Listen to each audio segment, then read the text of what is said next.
Kinabukasan, tila apektado pa rin si Charlie sa naganap na pag-uusap.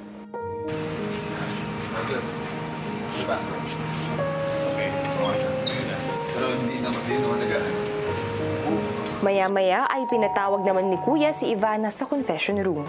Ivana, may 2 regalo ko pa na dapat ibigay. Apa? Sa ikalawa mong regalo, may kinalaman ito sa pagiging ate mo. Anong klase kang ate? Strict ako na ate, pero mapagmahal. Meron akong mas batang kapatid. Pag may ginagawa siyang mali, talagang sasabihin ko sa kanya, hindi maganda to, hindi maganda yan. Pero at the end of the day, alam niya na maganda yung intention ko. Alam niya na mahal ko siya. Gusto ko lang na lumaki siyang mabuting tao. Ewan ko nga kuya, para akong nanay dun sa bahay eh. Ano na yun? Upgraded version ni mama. Mapunta tayo sa ikalawa mong regalo. Ang ikalawang regalo na ibibigay mo ay gift of advice. Hindi tulad nung unang regalo, ikaw ang mamimili ng pagbibigyan mo nito.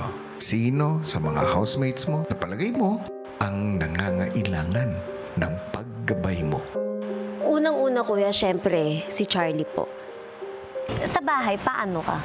Wala, sa Ikaw yung ate, para kang ate. Parang ate, oh. Sure nga tayo.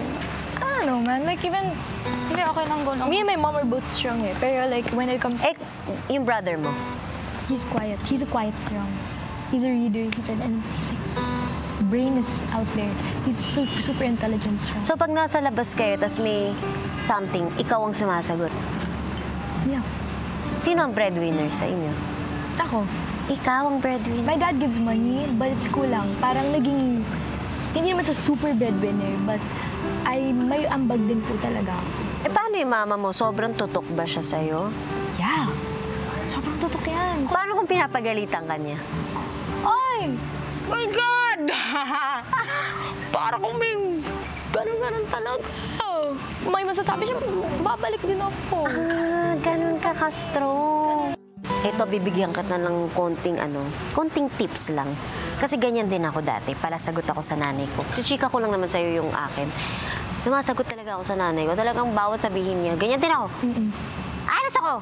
Okay, edi umalis ka. Di naman kita pinipigilan. Ganyan. Pero alam mo, masakit pala yun. Ngayon lang siya nag-open up sa akin na feeling ko hindi ako nanay kapag sumasagot kayo sa akin. Yeah, may ganun siya minsan sa akin. So ngayon, mas maingat na ako.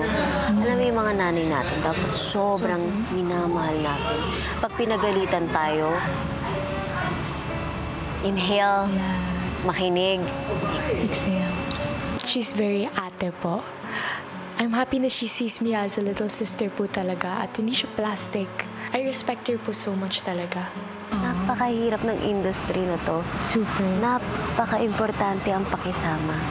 Yeah. I know you're young, but you're so smart, you're so matured, at napakaganda mo, Day. Ang ganda-ganda mo, ang ganda ng height mo, ang ganda ng lahat.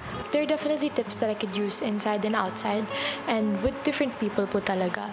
Like, Ate Ivana has been a big help and she's been like a big sister po for me. And I don't have a big sister. So I'm happy that it's Ate Ivana at the moment. I was reading my Bible and then there was this verse that I came upon. It was, when there's no guidance, people fall. But when an abundance of counselors, there's safety. I love how you guys are all counselors. And I feel so much safety and that we're all very strong. I really like it.